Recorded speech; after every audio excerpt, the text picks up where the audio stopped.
Sanibonani, welcome back to my channel, welcome back to enye video. Ngiyabonga kakhulu for joining Nkosi Nophilile. Thank you very much, you guys. Please kindly subscribe mangabe umshaka awuka subscribe, please do so, like a video, share a video as well as ukubuka ama ads. So kune video guys ngizothanda ukuthi sikhulumeni ke ngomsebenzi obukhona okababa uDon Mlangeni nawa kuthiwa ke umndeni wakhe nabangane izikhulu zikahulumeni bebehlangene ngase Jimston Civic Center ke enkonzweni yomngcwabo wakhe. And so kwaphinde kwakhulunywa futhi nangokuthi ke unkosikazi wakhe umama Mlangeni nawa she was explaining exactly ukuthi ingabe ethethwe yini ke emhlabeni. So ukuthi uDon Mlangeni nawa ke uthathwe isifo somdlavuza wamankwahla, yona into ebhale laphana ke odabeni sizokhuluma ngalo njengoba ke siyabona ama celebrities amaningi, ama musicians nama actors and actresses bebebaningi abantu laphana kunye nomndeni sibona ke ingane zakhe and as well as unkosikazi wakhe. So yeah man, you guys, on the pictures and videos ngizothanda ukuthi ngi-avoid kakhulu kulahlela ama-clips because benginenkinga nje because of all those clips. Sometimes ngizotshela ukuthi it's reused content ntoni, you know what I mean. So ngiyathanda ukuthi ngifake isithombe ngaze ngafaka ama-clips because sometimes ayathi ukungenisa enkingeni. So kuthiwa ke unkosikazi kaDon Mlangeni nawa umama uRegina nawa usevezeke okokuqala ukuthi kumyeni wakhe ubehlasele isifo somdlavuza wamankwahla oyisona ke esimthathile. So uthi ukusho lokho ke enkonzweni yakhe ebinamhlanje ngase Jimston ngase Civic Center. I think kuzoba ngu yesterday for you mawubuka ivideo, right? So uDon ukuthiwa ke udume ke elingisemidlalweni isidingo isigudi sinice hlala kwabafileyo ushona ke ngolesithathu ledlule.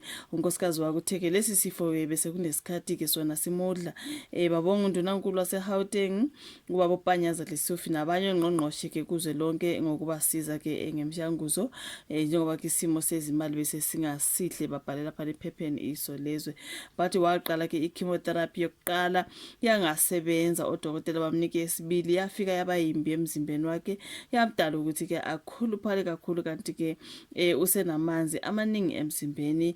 Bampompa amanzi sasesithola ke ngelinye ikhambi phesheya kwezilwandle ke esacela ke izikhulu zikahulumeni ukuthi ezisithengele akabange esaliqeda ke lesibili njengoba kodokotela bamtshela muva nje ukuthi ngeke besamgcina esibhedlela kungcono ke ayoshonela ke ekhaya.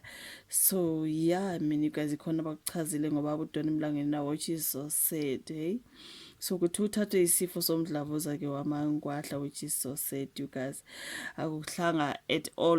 May he so rest in peace bafowethu. Besizwile emuva nje kubo last week kuthiwa kusedlulile emhlabeni kodwa umndeni awukavezi ukuthi ngabe ethethwe yini ke kodwa sekuyavela ke njengoba kushiwo ukuthi umama usevezile lapha ukuthi lesi sifo ke somdlavuza, which is so sad man. So yeah, and then kwesinye isitori ka-MDN News bebeveza nje ama-actors amaningi bekukhona phana uMeshek Mavuso who also paid a heartfelt tribute to the late Don Mlangeni nawa at his funeral, remembering the profound impact he had on his life and on the industry. Kwesinye ke bekhuluma ke ngo wabufikile Mbalula uzi the ANC Secretary General naye uye wa-honor ke the memory of the legendary actor ubaba uDon Mlangeni nawa during his funeral.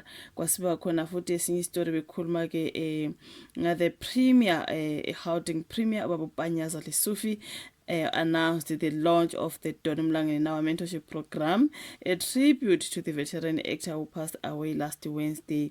Izona stories kababa njengoba ke bebesemncwabeni wakhe laphana abazibhalabhalile. And then kwase kuba khona ke ubaba uSilo Maki Kancube, legendary Silo Maki Kancube, legendary actor, I'm sorry, ubaba uSilo Maki Kancube honors the veteran actor ubaba uDon Mlangeni nawa. And also let me see Regina Mlangeni umama ke unkosikazi wakhe umama uRegina Mlangeni nawa bids a farewell to her husband ubaba uDon Mlangeni nawa. So there's a lot of people who were there bafowethu eyathi behambele ke umsebenzi womngcwabo ke kababa uDon Mlangeni nawa. There's also this actor, I think this is Kagiso Mudube if I'm not mistaken, obedlale kakhulu kwa Scandal. Yeah man, I think on this video that is Kagiso Mudube ngoba ngimazi ngegama lakhe langempela bafowethu. I do not know if he was the MC there or something like that. So yabe kukuningi bafowethu bebebaningi abantu lapha nathi behambele ke umsebenzi womncwabo. May his soul rest in peace bafowethu.